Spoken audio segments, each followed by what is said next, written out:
Hi hello. അപ്പോൾ നമ്മൾ +1 മാത്സിലെ limits and derivatives ആണ് പഠിച്ചുകൊണ്ടിരിക്കുന്നത്. അപ്പോൾ കഴിഞ്ഞ ക്ലാസ്സസ് ഒന്നും കാണാത്തവർ അപ്പോൾ ആ വീഡിയോസൊക്കെ ഒന്നെടുത്ത് കാണുക കേട്ടോ. അപ്പോൾ ഇന്ന് നമ്മൾ നോക്കാൻ പോകുന്നത് എക്സാമ്പിൾ 4 ആണ്. എക്സാമ്പിൾ 4ൽ 2 ക്വസ്റ്റ്യൻസ് ഉണ്ട്. അതിലെ first question limit x tends to 0 sin 4x by sin 2x. അപ്പോൾ നമ്മൾ കഴിഞ്ഞ ക്ലാസ്സിൽ ഒരു തിയറം പഠിച്ചിട്ടുണ്ടായിരുന്നു, limit x tends to 0 sin x by x equal to 1 എന്നുള്ളത്. സോ അത് ബേസ് ചെയ്തിട്ടാണ് നമ്മൾ ഈ ഒരു പ്രോബ്ലം സോൾവ് ചെയ്യാൻ വേണ്ടിയിട്ട് പോകുന്നത്. സോ നമ്മൾ ലിമിറ്റ് അപ്ലൈ ആണ്. Limit x tends to 0 sin 4x divided by, അപ്പോൾ sin x ഡിവൈഡഡ് ബൈ എക്സിന് പകരം sin 4x divided by 4x വരാൻ വേണ്ടിയിട്ട് നമ്മൾ 4x കൊണ്ട് മൾട്ടിപ്ലൈ ചെയ്തു, സെയിം ടൈം 4x കൊണ്ട് ഡിവൈഡും ചെയ്തു.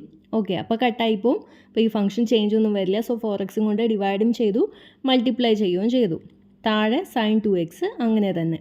ഓക്കെ, അപ്പോൾ ഇവിടെ നമുക്ക് ഈ 4xന് പകരം ഇവിടെ 2x ആണല്ലോ ഉള്ളത്. സോ 4xനെ നമുക്ക് എങ്ങനെ എഴുതാം? ഇവിടെ ഞാൻ ഇത് മായ്ക്കുകയാണ്. 2 × 2x എന്ന് എഴുതാം. നിങ്ങൾ എഴുതുമ്പോൾ സ്റ്റെപ്പായിട്ട് എഴുതുക. 2 × 2x എന്ന് എന്ത് എഴുതാം? സ്പ്ലിറ്റ് ചെയ്ത് എഴുതാം. 2 × 2x. ഈ 2 കോൺസ്റ്റൻ്റ് ആയതുകൊണ്ട് നമുക്ക് പുറത്തെടുക്കാം, ലിമിറ്റിന് വെളിയിലിടാം. Okay, 2 × limit x tends to 0 എൻ്റെ അകത്ത് എന്ത് വരും? sin 4x divided by 4x into ഇവിടെ എന്താണ്? 2x ബൈ sin 2x എന്നാണ് നമ്മുടെ തിയറം പറയുന്ന അനുസരിച്ചിട്ട് sin x ബൈ x ഫോമിലാവണം. സോ ഈ ഇൻറ്റു മാറ്റി ഡിവൈഡഡ് ബൈ ആക്കിയിട്ടുണ്ട് എന്നുണ്ടെങ്കിൽ ഇത് നേരെ തിരിഞ്ഞ് വരുമല്ലോ, sin 2x ബൈ 2x എന്നാവില്ലേ. സോ നമുക്ക് ഇൻറ്റു മാറ്റിയിട്ട് എന്തെഴുതാം? അവിടെ ഡിവിഷൻ കൊടുക്കാം. Okay, divided by sin 2x by 2x. ഇപ്പോൾ ഇതിന് ചേഞ്ച് ഒന്നും ഇല്ലല്ലോ. സോ നമ്മുടെ തിയറം ബേസ് ചെയ്തിട്ട് തിയറം അനുസരിച്ചിട്ട് ആ ഒരു ഫോമിലും ആയി. ഓക്കെ, ഇനി ലിമിറ്റ് സെപ്പറേറ്റ് അപ്ലൈ ചെയ്യാം. 2 × limit x tends to 0 means 4x tends to 0, 2x tends to 0. ഇനിയിപ്പോൾ 10x ആണെങ്കിൽ 10xും ടെൻഡ്സ് ടു 0 ആണ്. So x tends to 0 mean 4x tends to 0. So x tends to 0 എന്ന് പറഞ്ഞാലും 4x ടെൻഡ്സ് ടു 0 എന്ന് പറഞ്ഞാലും same ആണ്. sin 4x by 4x divided by limit x tends to 0 എന്ന് പറഞ്ഞാലും 2x ടെൻഡ്സ് ടു 0 എന്ന് പറഞ്ഞാലും സെയിം ആണ്. സോ നമുക്ക് അങ്ങനെ എഴുതാം, into sin 2x by 2x. Okay, 2 × ഇവിടെ എന്ത് വരും? 1 എന്ന് വരും. 1 ഡിവൈഡഡ് ബൈ 1. സോ ആൻസർ എന്താണ്? 2 ആണ്. ഓക്കെ ആണല്ലോ, എല്ലാവർക്കും ക്ലിയർ ആയെന്ന് വിചാരിക്കുകയാണ്. സോ നമുക്ക് നെക്സ്റ്റ് ക്വസ്റ്റ്യൻ ചെയ്യാം. അതിൽ തന്നെ second part, limit x tends to 0 limit x tends to 0 sine അല്ല tan x by x, tan x by x. ഇവിടെ നമുക്ക് tan xനെ എങ്ങനെ എഴുതാം? sin x by cos x എന്ന് എഴുതാം. sin x divided by x into cos x. Okay, limit x tends to 0 sin x by എക്സിനെ ഒരുമിച്ച് എഴുതുന്നു, into limit x tends to 0 1 divided by cos x. Okay, ഇത് എന്തായി? Theorem അനുസരിച്ചിട്ട് this will be equal to 1. അപ്പോൾ 1 into limit x tends to 0 1 by cos x equal to ഇവിടെ എന്താണ്? എക്സിന് എന്ത് കൊടുക്കാം? 0 കൊടുക്കാം. cos 0 എന്താണ്? 1 ആണ്. സോ ഇതും എന്താവും? 1 ആവും. സോ 1 × 1 എന്താണ്? 1. ഓക്കെ, ആൻസർ കിട്ടി. അപ്പോൾ നമ്മൾ എക്സാമ്പിൾസിലെ എല്ലാ ക്വസ്റ്റ്യൻസും കഴിഞ്ഞു. ഇന്ന് നമുക്കുള്ളത് എക്സസൈസ് 12.1 ഫസ്റ്റ് എക്സസൈസ് ആണ്. നമുക്ക് ഫസ്റ്റ് എക്സസൈസിലെ ഓരോ ക്വസ്റ്റ്യൻസ് ആയിട്ട് നോക്കാം.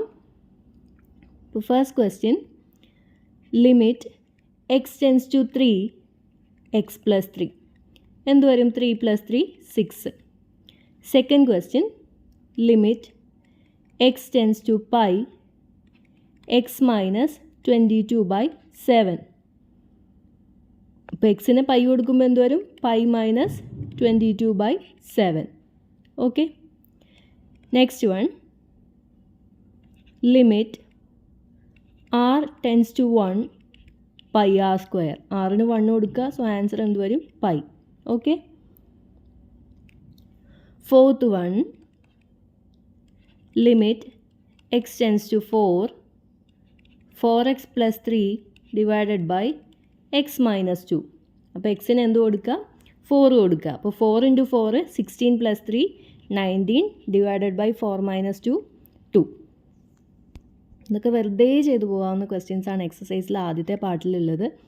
5th one, limit x tends to -1 x⁻10 + x⁵5 + 1 divided by x - 1. എക്സിന് -1 കൊടുക്കുമ്പോൾ -1 ഹോൾ പവർ ഈവൻ ആണെങ്കിൽ അത് +1 ആവും, ഓഡ് ആണെങ്കിൽ എന്താവും -1 തന്നെയാണ്. സോ -1 ഹോൾ റേസ് ടു 10 എന്ന് പറയുമ്പം 1 വരും, പ്ലസ് -1 ഹോൾ റേസ് ടു 5 എന്ന് വരുമ്പം -1 വരും അല്ലേ, പവർ ഓഡ് ആയതുകൊണ്ട്. +1 divided by -1 - 1 is -2. So 1 - 1 0 + 1 1 divided by -2 എന്ന് പറഞ്ഞാൽ -1/2. Okay, next question 6th one, limit x tends to 0 x + 1 whole raised to 5 -1 divided by x. അപ്പോൾ ഇവിടെ 0 കൊടുക്കുമ്പോൾ എന്ത് വരും? 0 + 1 1 1 റേസ് ടു 5 ഈസ് 1 1 - 1 ന്യൂമറേറ്റർ തന്നെ 0 വന്നു. സോ 0/0 ആണ് ഇവിടെ വരിക. Answer is 0. അപ്പോൾ ഇങ്ങനെ വന്നിട്ടുണ്ടെങ്കിൽ 0/0 വന്നു. ദിസ് ലിമിറ്റ് ഈസ് അൺഡിഫൈൻഡ് ആണ്. 0/0 എന്ന് പറഞ്ഞാൽ എന്താണ്? 0 അല്ല, അൺഡിഫൈൻഡ് എന്ന് എഴുതണേ. എന്നിട്ട് നമ്മൾ ഈ ക്വസ്റ്റ്യൻ എന്ത് ചെയ്യണം? കണ്ടിന്യൂ ചെയ്യണം. അപ്പോൾ ഇവിടെ എന്ത് ചെയ്യണം? നമ്മൾ x + 1 പകരം എന്ത് കൊടുക്കാം? y എന്ന് കൊടുക്കാം. ഓക്കെ, ഇങ്ങനത്തെ ക്വസ്റ്റ്യൻ ചെയ്ത് ഓർക്കുന്നുണ്ടാവും.